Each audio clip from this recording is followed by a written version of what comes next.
Okay. All right. Welcome everyone to today's webinar. Actually, Carmen, do you mind just taking this to the screen off, and then I'm going to just welcome everyone, make sure they can see me. Okay. That would be great because I feel like I'm the voice in the background here. But awesome. All right. Well, thank you so much for being here, everyone. My name is Liz Faircloth, one of the co-founders of Invest Her, where we believe it is a woman's birthright to become financially free. That is what our community stands for, and our mission, right, is to support women on that journey. So I'm so excited to be joined here by Heather and Carmen from Xome, and we're going to talk all things auctions here today. It's one of my really favorite topics, and back in the day, I bought one property online through an auction, and it's through Xome. So I bought a lot of properties over 20 years, but I've never done it. I didn't do many online, and I had such a great experience. So as Jessica and I were chatting, and you guys have become such a valued preferred partner of ours, I was really excited to have you guys on board to really provide education and content to the women, because it could feel a little overwhelming, and it could feel a little like, okay, hold on, got to keep myself, I got to mitigate my risk, right? So as everyone's joining here, thank you so much for everyone being here. I certainly know it's a busy time of year, and we value your time. So I'd love to see in the chat box who you are, where you're calling from, and if there's something you're excited about learning about, or if there's something that you want to get out of today's webinar. The purpose of these webinars is to educate, to move the needle on your investing journey. This is not like we have nothing else to do and we're just here with all of you, right? We really want to make this as valuable and as useful to each of you as possible. So I'd love to see that in the chat box. Hey, Courtney from Oregon. That's quite some distance from me, from Pennsylvania. Michelle's from California. Awesome. And if there's anything when it comes to auctions that you want to get questions on, we're going to have a lot of time for Q&A today. So really excited about Heather and Carmen kind of walking us through some different things around this great content around auctions. So, all right, we got a lot of different areas here represented. Hey, Angie. Hey, Ann. April from Michigan. Very cool. And if you're new to our community, put new in the chat box. I really want to welcome you, have a very special welcome to all of you. Hey, Joni, glad you're new. April. Oh, a lot of new folks here today. And I'm going to share, obviously, I'll weave in a little of all the things we have going on in our growing Invest Her community. But without further ado, I want to give the platform here to Carmen and Heather. Heather, I'm gonna have you kick off here. I know you're a VP with the customer experience, so you know this platform. If that's your role, you know this platform. So just excited to have you here, and I'm going to give the floor to you. I'll come back on, field questions. I would recommend everyone in the chat box, please put, not in the chat box, I'm sorry, put your questions in the Q&A box. That would be best. That way we can tackle those questions there versus me going through the chat box. So please put your questions in the Q&A box. So thanks again for everyone being here. And Heather, without further ado, I want to give you the floor as we jump into all things auctions here today. All right. Well, thanks, Liz. And Carmen, I think you're going to pull up the presentation for us.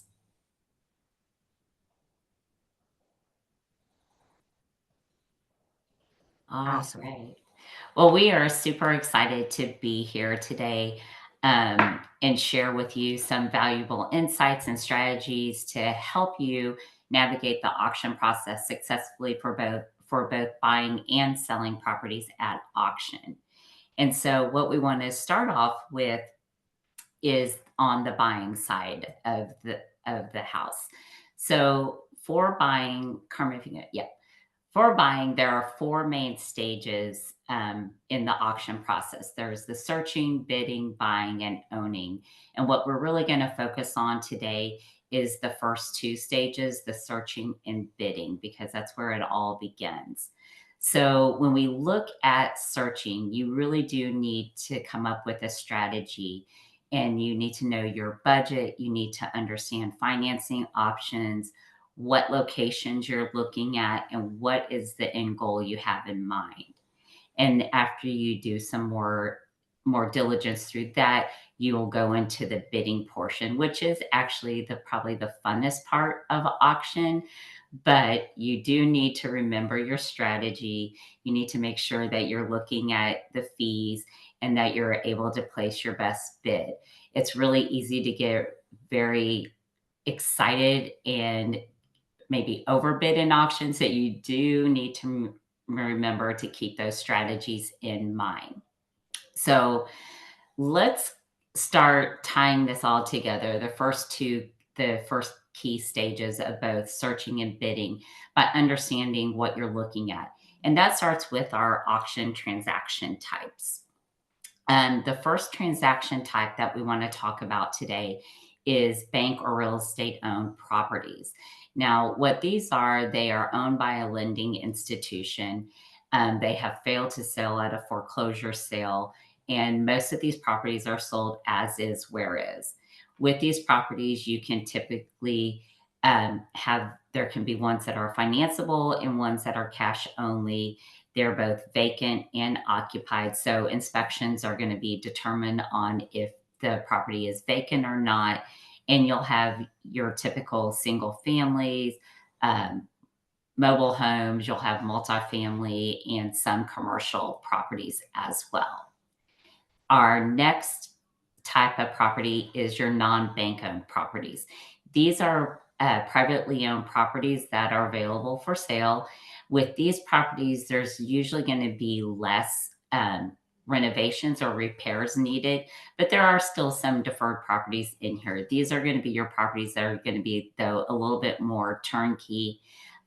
They will also be available for financing or cash, depending on what the seller is looking at. And there can be inspections on these properties as well.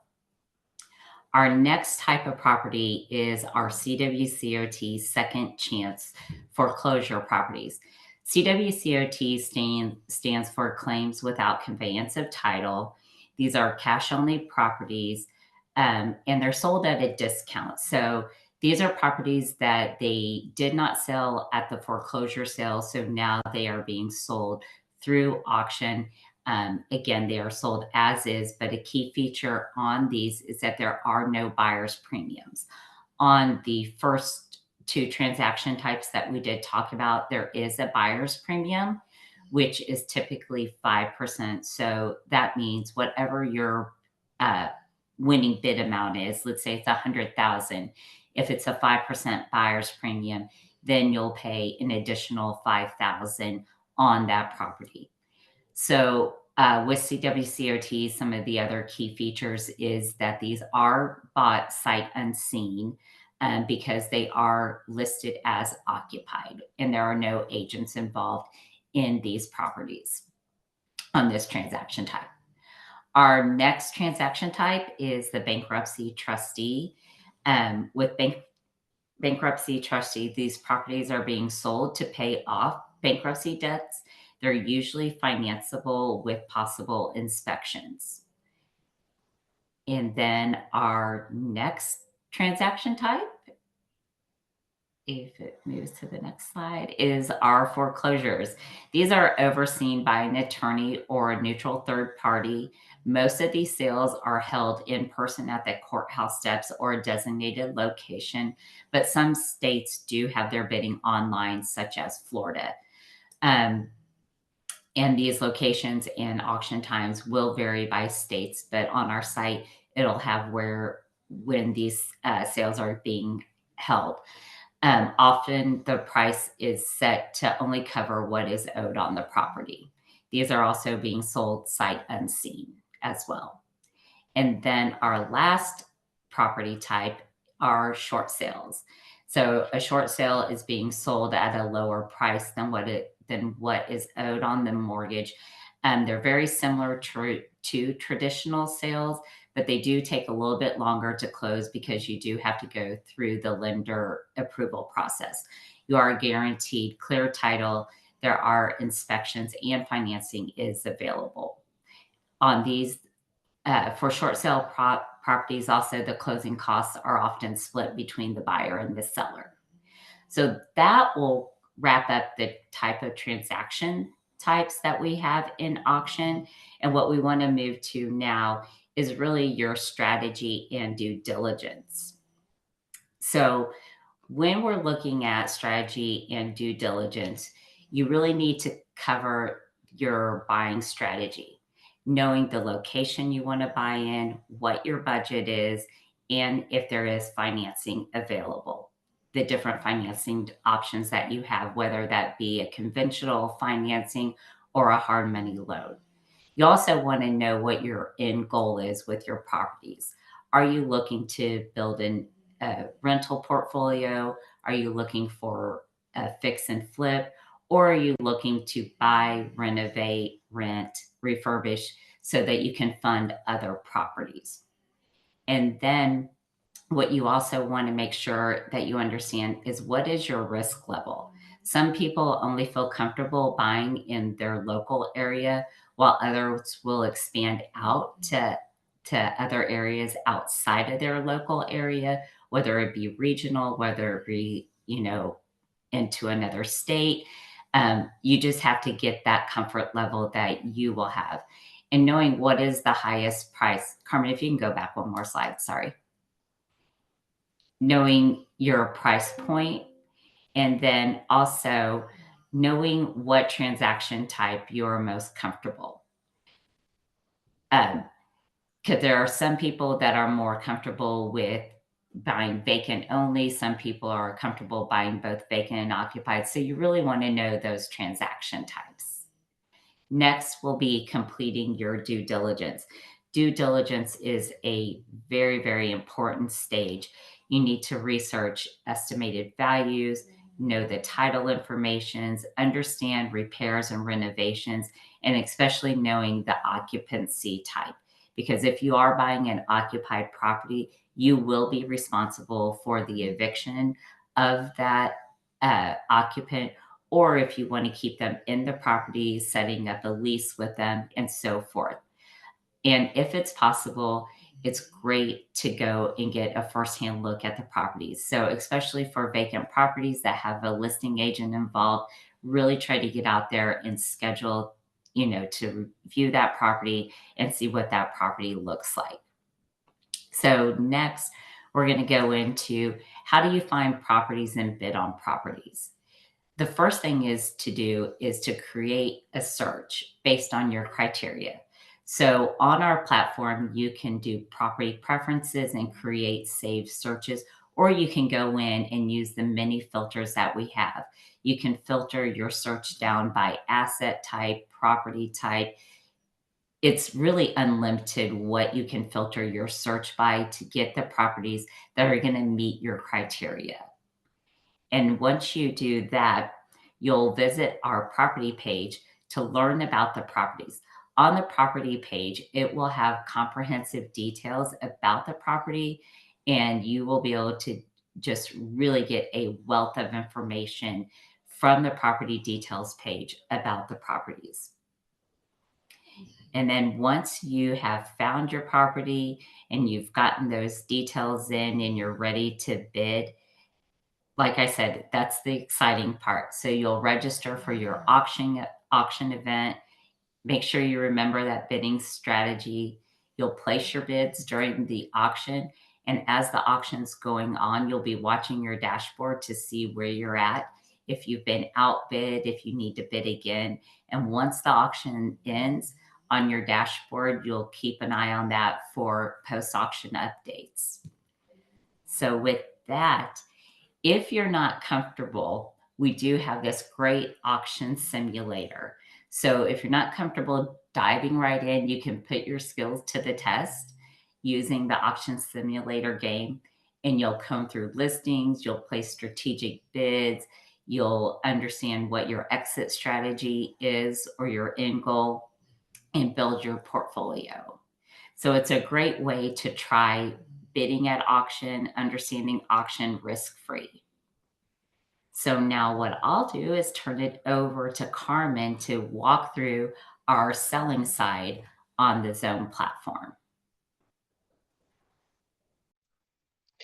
What, All what I was right. thinking, Carmen, before Yeah. you jump in, I'm sorry, does it make sense to field questions on Heather, what you just presented? Would that make sense, or we want to do all questions at the end? We can do it that way. Yeah. If you wouldn't mind, just because I think there's probably things top of mind when it comes to due diligence and some of the things that you shared. Um, so I'd like to open it up, and I have a couple questions to kind of jump in. What are Yeah. any, please, I recommend to anyone when it comes to the buying side, right? Buying a property through auction. There's a lot there. Any questions that are top of mind for any of you, I'd love to encourage you to put in the Q&A box. Um, I think one of the biggest things that I hear women share is that what they're concerned about is being able to move quickly, right? And so they really need to almost know the area and the ARV before you bid, right? You need to do that type of work. So you know what you know it's too high, you know what your walkaway price is. Like I remember that being important. You know what your walkaway price is, so you're not getting caught up in the bidding, right? Because there's an emotional piece. But what I would ask, or just as I look to see if there's a question waiting, um, what, from a title perspective, I always know that that's a big concern for women. It's like, I want to buy a property. I think it's going to cost, me X on purchase price, but then there's a bunch of liens that I don't even know about that are going to cost me X, Y, Z. So what is the quickest way, or is there any title information, liens, that type of detail or intel that we can glean when we see the property on the site? Or do we have to do our own due diligence with title? So it can be both. So there are certain properties that we will have that information available. Okay. And if we do have it available to us from whether it's the servicer or a private owner, we will post those documents on the property details page. And so they will be able, any user, as long as they're signed into their account, will be able to download those documents, read through them, and see what the title search is showing.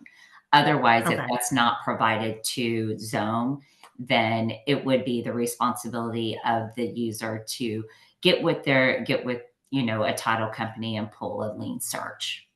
Yeah. Yeah. And it's not to be, it's not to deter people, right? To make Right, offers on lien, because you're buying a property on auction, right? There's going to be something going on with the property on right, some level, right? There's not something, but we always like to say there's something happening, and there's always an opportunity. So what you want to do is just mitigate risk. That's our concern, not stop, but mitigate your risk. And the way to do right. that, right, is to know what, okay, lien. I remember the property I bought through Xome. There was 2 or 3 liens on the property, and there was an estimation of, okay, what that would look like. And okay, so we're clear there. That's fine. It's going to cost me X dollars. I don't remember how much.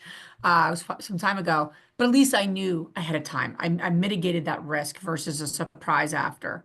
So Right. that's important. Okay, so we got a couple quick. Oh, we're rolling with questions here. So a couple questions. How far in advance are the properties available? Are these properties also listed on other auction sites during the auction? It's a good question.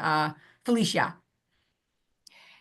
Yeah, so the properties are normally, when we get the properties, we normally have a marketing period of about anywhere from 5 to 10 days before the auction will start. All of our auctions start on Saturdays and will end on a Monday, Tuesday, or Wednesday. They will not be listed on any other auction sites while they are on our site. So it's an exclusive um, auction listing with Xome. Great. That's great. Angie is asking, what's the process timeline with paying for property once you won? It's a great question too. Yeah, great question. So once you win the property and the offer is accepted, you go under contract, depending on if it's a cash or finance deal. If that will make the determination of when the money is due. So normally for cash deals, we try to close within 15 to 30 days, and finance deals will close between 30 and 45 days.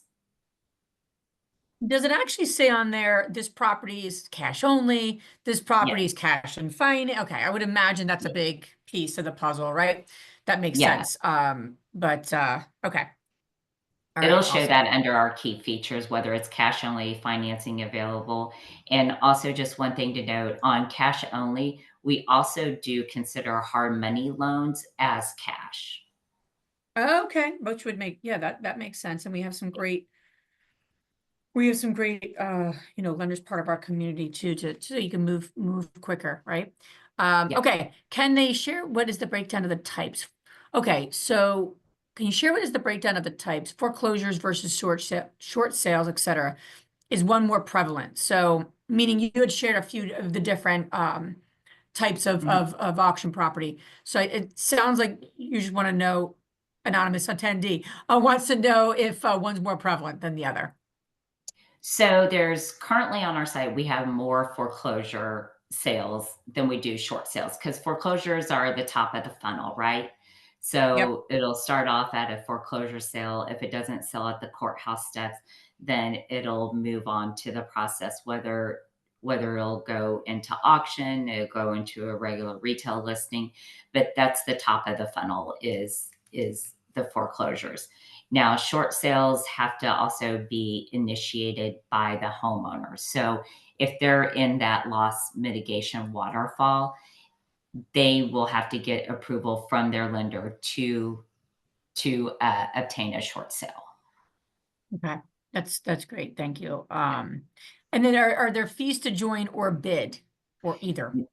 Yeah.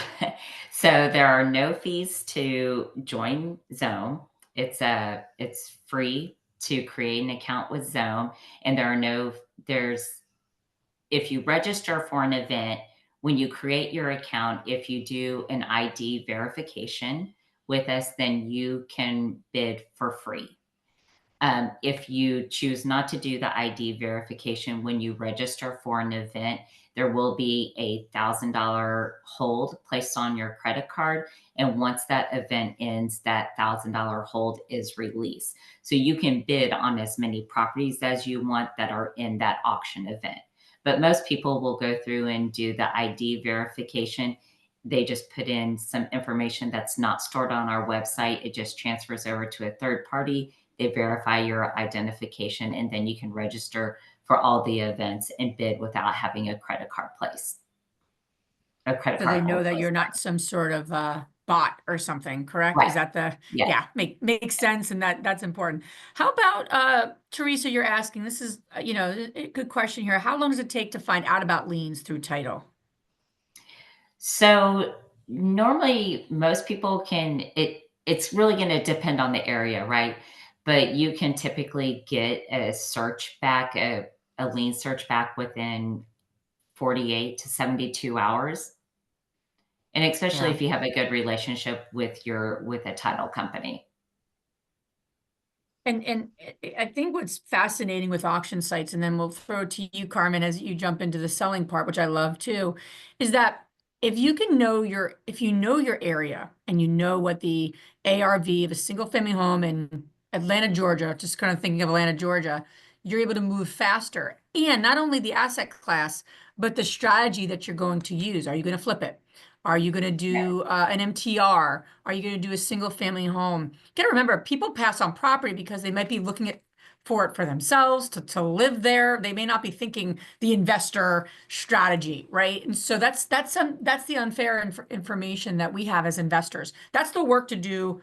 And then as you're signing up with Xome, and then you're looking at properties. You're doing both those things, right? Yeah. Versus just looking at a property. And I think people do, they get really excited about like a property, and then they do it backwards, where then they're going to do the ARV and all that, and then you might lose the property, right? Right. Then it's too late. So I'm always a big fan. Know your market, know your strategy, and then sites like Xome are phenomenal, so you can source deals that other people are not looking with the strategy that you want to use. So I just want to share that as from a investor perspective and using great sites like yours. I remember the property we bought was in New Jersey, and it was a property we flipped.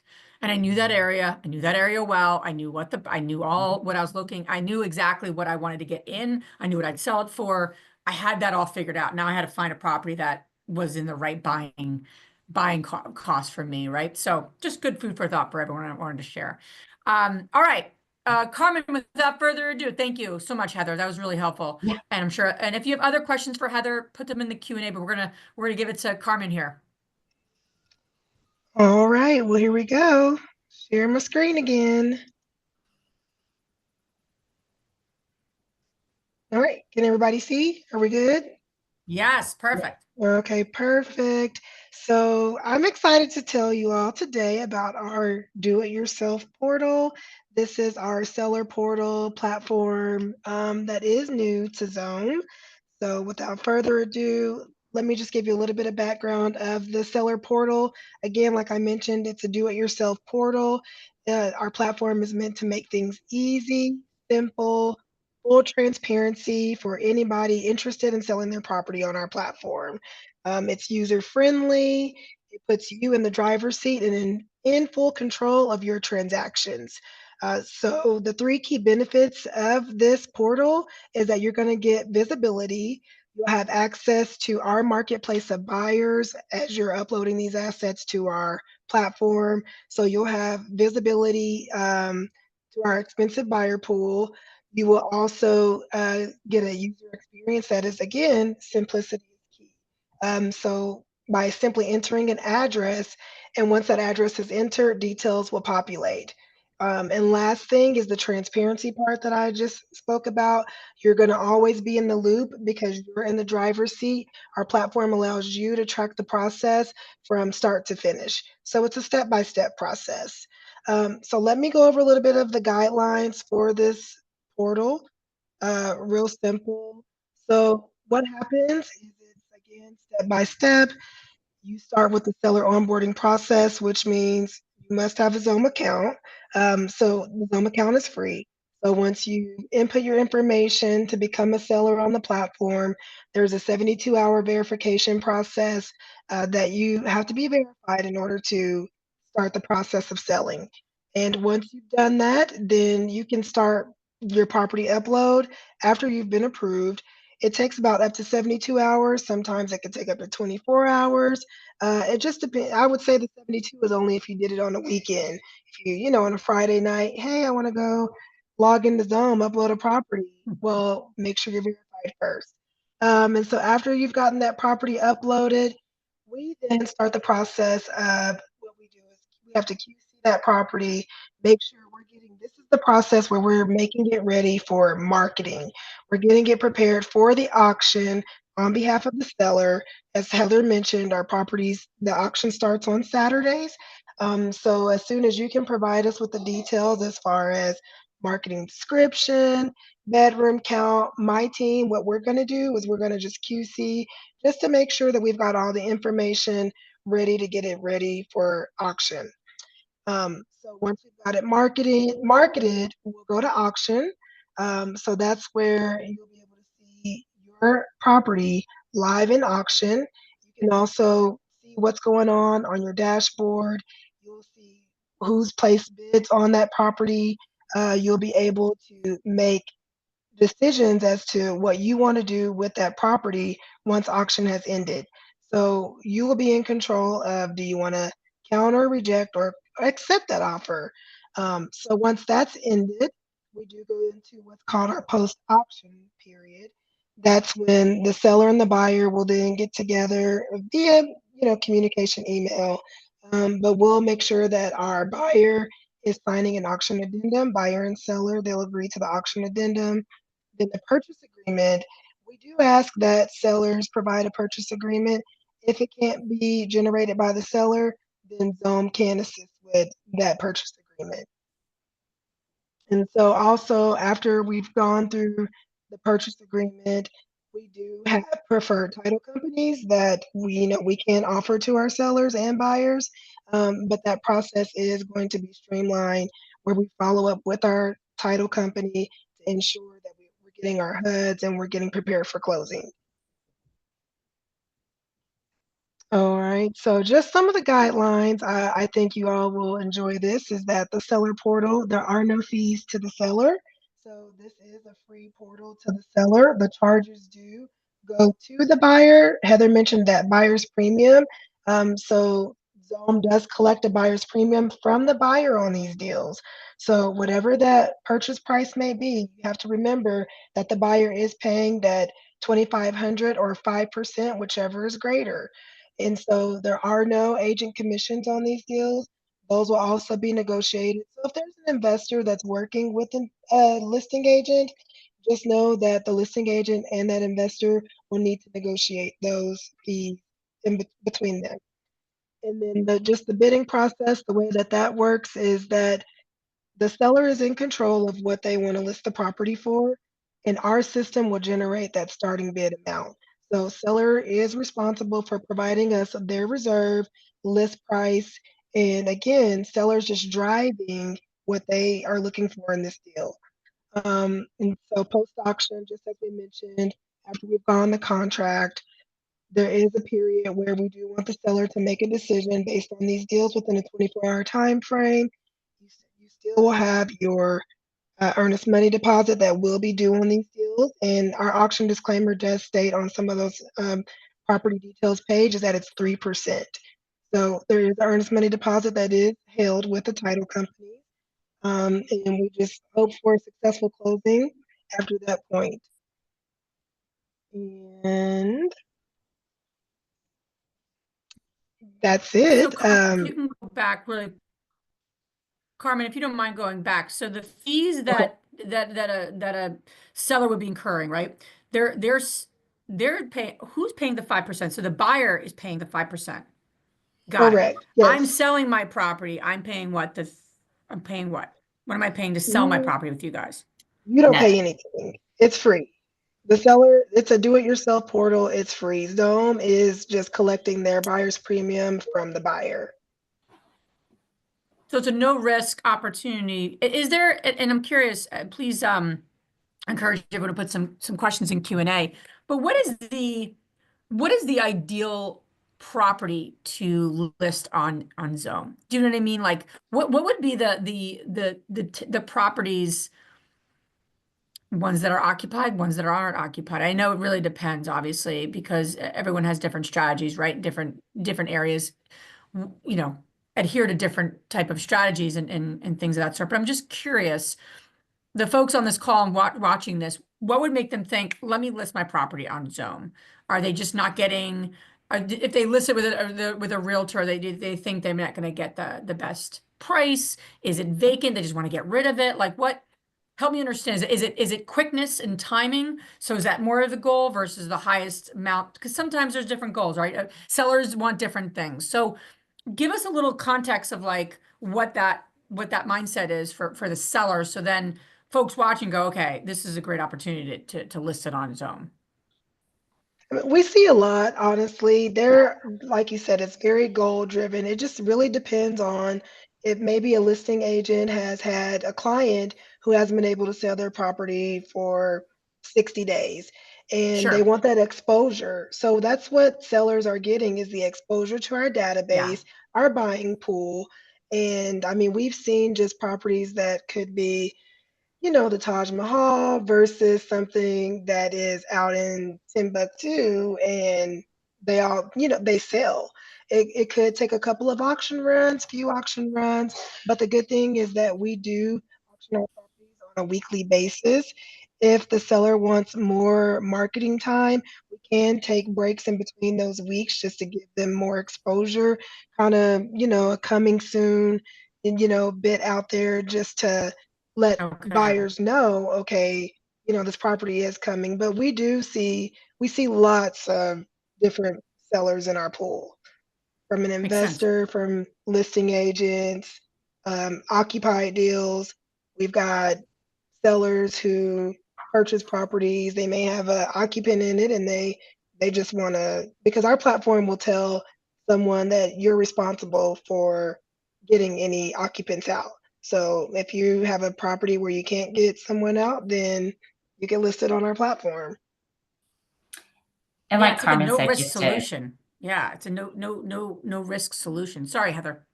yeah, well, and just to piggyback off of what Carmen's saying, the exposure is the greatest thing, because you're getting exposure nationwide to to a huge buyer pool that we have. We have over 1 million people that visit our site a month. So just to have that exposure is key in there, and to be able to list your property on our site for at no cost to you. There's your typical closing costs that as a seller you'll pay, but other than that there's no additional cost that a seller is going to occur. And it's interesting, right? So if I'm someone who's looking to sell a property, I list it, and is there a commitment that I have to make, like a minimum time frame that I have to have a minimum 5 auctions with Xome? Or if I say within a couple of times no one's bidding on this property, well, maybe it makes sense to list it with Mr. and Mrs. Realtor, right? Or agent. Yeah. But I can decide that after, correct? There's no sort of like commitment up front that I need to keep it on with you guys for a certain time. Is there? There's a 90-day Okay. commitment that we have on there. But like with anything, we can always review that. Negotiate or Yeah, yeah. No, negotiate that. 90 days is nothing though, right? No, I don't think 90, I Right, think 90, yeah, I exactly, was when you thinking think like I about was thinking it. more like a year Yep. because you Yeah. need time for things to work out. Like you're not gonna have like a week here, a week there. I was thinking Yeah. more like a long-term 6 month to 1 year commitment. Okay. So 90 days makes complete sense, certainly. I think we got a few questions here. Let me field a couple of these questions on Q&A. Angie, can you give more information about the reserve price? Is that really just the starting minimum price that the seller wants? That's what the reserve price is. So buyer side, I mean, it works. It's the same definition. Reserve is that price point of what the seller is looking for. So if you're using the seller portal, then you are going to base that reserve price on what you're looking for.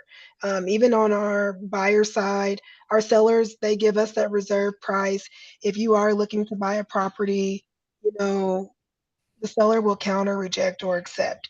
So some of the deals you can come close to that reserve amount. We'll send you that checkout form that needs to be completed. We'll send it to our sellers for review. And if it's close, then you can send a counter. We'll let you know what that counter is. And it's really just depends on if that seller is going to be willing to accept the offer or not. But during the actual bidding process, because I remember this very specifically, during the bidding process, the seller's not necessarily, the seller's already kind of established their price, if you will. During the bidding Right. process, you're really bidding against other people like you that don't want to buy the property. And you're kind of getting notifications. I remember, I'm sure it's evolved probably since I was on the site and doing this, but it was very much you're working through that process versus the seller's more at the end of the process. Am I Yeah. speaking correctly? Okay. Yeah. So, So the seller, whether it's someone coming on the site doing the DIY product, or our institutional sellers that are selling the bank-owned properties and CWCOTs, those reserves are established up front. And as a buyer, when you're coming on there and bidding in auction, yeah, you're definitely bidding against your competitors out yeah. there. So there's bidding wars created every day on these properties. And that's why it's really important to know your strategy and know your highest bid amount of where you're going to go with this. Because you don't want to get caught up and overbid on there. But like Carmen was saying earlier also, is that the reserve is a strike price that the sellers are looking for, but we see it all day, every day, where offers are accepted, bids are accepted below that reserve price. That's a great point.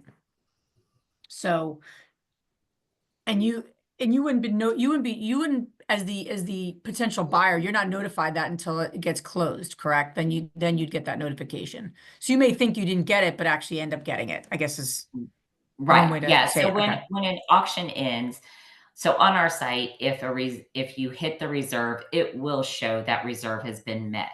If a reserve is met, you know that the property is going to trade that day, that the offer is accepted. If Yeah. it doesn't show that reserve is met and the auction ends, you can still win that property. So you'll receive, if your bid is close enough to where we know per the seller's guidelines that they want to see that offer, we will send out a checkout form. You'll complete that checkout form, which gives the vesting information, lets us know if you have an agent representing you as the buyer. And then we will send that over to the seller, and then the seller will review that and either accept, reject, or they'll counter. That's great. Okay, cool. Hey, Marcy. Marcy's one of our Strive members. Our our listings on Xome listed on the MLS. So if they are with an agent, they'll be through the MLS. If they do not have an agent, we do syndicate our auction properties to Zillow. Got it. Awesome. Okay, great. And then Angie, you're asking, is it accurate to say that as an investor, this is one way for me to sell my property without an agent? Yeah, Yep. that's what Yes, that yes, pretty much. And I think it's absolutely. I think it's a really another tool in the toolkit. That's what's coming up for me right now in the phase we are with investing, right? I've been investing for 20 years and there's so many different cycles, there's so many different kind of ebbs and flows. Right now, more than ever, having another tool in your toolkit, not just for the buying side, but the selling side, is just it's just smart. It's just smart. Mhm. So I think it would behoove you not to do that with like literally no risk. And just literally over 1 million people a month coming to the site. It just seems like a absolute no-brainer. So that's that. Okay, Teresa, can you back out of a winning bid? Oh, this is a good question. I don't know the answer to. If yes, what are the consequences? That's a great question. Great question. You want me to So take what's the it? answer? Or Well, should I do a drum roll? Should I do a little drum roll here? well, yeah. So you can. However, we do monitor bidder and buyer performance because we don't want to, we're here to both work with Make both things the happen. buyers and sellers, and we don't want sellers to, have winning bids that they back out of. So if somebody does back out of, depending on what the reason is, if it is because the buyer didn't complete due diligence, or got cold feet and stuff like that, we do issue warnings, and then we can also suspend bidding privileges based on, why are they backing out. Now, if there is something that has come up that that maybe, you bid on a property and then during the bidding process there was a natural disaster and now the property has changed, that's completely reasonable. So but we do monitor buyer performance. I like that. And that's important, right? So if you got someone who's a serial on a serial level, right, putting winning bids and then backing out, their profile is going to come as a red flag Yeah, to your team, Absolutely. which makes complete absolutely. sense, right? I mean, it's like the person who puts bids out on properties with certain agents and then actually never closes a deal. I mean, it's the same kind of thing, right? So it's like anything. I'm on a contract right now to for a property I'm buying locally to do a new construction, a tear down and a new construction. And we're in the due diligence side, right? We're really doing our goal is to buy that property, but I'm in due diligence right now. So if there's something that is going to become like I can't do this deal and it's within the contract that I've signed, then it's due diligence, right? And it's something out of my control or something along those lines. But you can't just start making, getting a bid, win the bid and then just back out. Then that makes sense. It's going to become a profile. You're gonna hurt your profile. That makes sense. A lot of sense. Yeah, because we Um, also want to protect the integrity of the auction. I mean, that's really all what it's about. and if you can put in the chat box, please, for everyone where they can sign up, get their account. If anyone has property to sell or they're looking for deals, like they need to sign up like today. It just makes complete sense to do that if you can. And if there's, I think the key here, I think the key with anything, right? And I really appreciate the presentation, is that we need more tools in our toolbox. Yep. And, especially when we're hedging between a lot of competition, especially in finding deals. So, once you know your market and you know where you're targeting, you're going to use every tool in your toolbox to find more deals or sell what you might have that you're just like, you know what? Let me see if I can sell this in a different way than just going to, this one strategy. Any other questions, please put in the Q&A box, but I'd love to end on what is your biggest takeaway? What is one thing you learned and one action you're going to take? anytime you come to anything we do at an Invest Her, or my opinion, any sort of webinar educational opportunity, one thing you learn and one action you'll take, then you're actually really utilizing the time you've spent versus, oh, that's really interesting. And then you go along with your day in a whole other conversation, a whole nother situation, but you make this time well spent. You're doing something with what the time investment you just made, which we're all here. So the goal here is that a phenomenal resource. And Heather and Carmen, I know Jessica's on the line as well. She's really been working closely with Investor to make sure they're a resource, and they're a resource on the buying and the selling side. And so it's very exciting. All right, Angie, I'm gonna read some of these. Learn, Teresa. Oh, now these are going quick. Liens versus title company developer relationship. Okay, awesome. Felicia, this is a great tool. Angie, I'm just trying to look and read as I go here. I'm heading today to the website today. That's in caps. I like that. I like that, Angie. I like action takers to set up my account. I see using this on the buy and sell side for my business. Absolutely. I mean, it just seems like such a no brainer. I learned from this is awesome tool for me to use. Okay, cool. Sign up today. How the process works, having another way to obtain properties. I'm also setting up an account today. Very cool. Take action. And the simulator makes so much sense. It's why we play cash flow, right? It's why we play games so that we build our confidence. And everything we do at Invest Her is about building your confidence. Because when women invest, they outperform men. I hate to tell everybody, but that is the truth. So we just need the confidence building so we can feel comfortable, especially on the auction side, to make things happen. Provide different options to sell and acquire. Okay, very cool. Hey, Diana. I know you, Diana. Good to see you on here. Okay. All right, please, Felicia. I love your name, Felicia. I'll also share this with this information with my real estate buddies. Yeah, spread the good word here. It's really important that we increase our tools and our toolkit. And Xome has been a wonderful partner of ours and is really really serious to support women investors, especially what we're doing here at Invest Her. So very cool. Are there two portals, Carmen? There's one for sell. And then there's one, because I'd like to make sure I have these two. Or do I just you wanted set to up one make it more account and it's both? easy. Well, so there Okay. are two portals, yes. When Cool. you go to Xome.com and you create your Okay. account, that will be just the buying side, but you have to Okay. click on the seller portal. It's in the upper right-hand corner next to like home value. But I just put it in the chat to make it more simple if you are interested in signing up for the seller portal. But if you can do Awesome. both. Yes. Very cool. And it's one step. It's like people always ask me, I'm interviewed or, how did you do this? I'm like, it didn't happen in one day. Nothing happens in a day, right? It happens in moments. And so you learn something useful, take action on it and use it and share it. And I'd love to see in the Facebook community, Jessica is active. There's Xome folks in our Facebook community. Start using it, post about it in our Facebook group. That's the point of the group, is to give and get and share and say, hey, this is what's working, or this is what's not working, or this is what I want to learn more about. That's the whole purpose of our community. So Heather and Carmen, thank you so much for being on and presenting today. Really appreciate it. I learned some things too, which I always love when I learn things.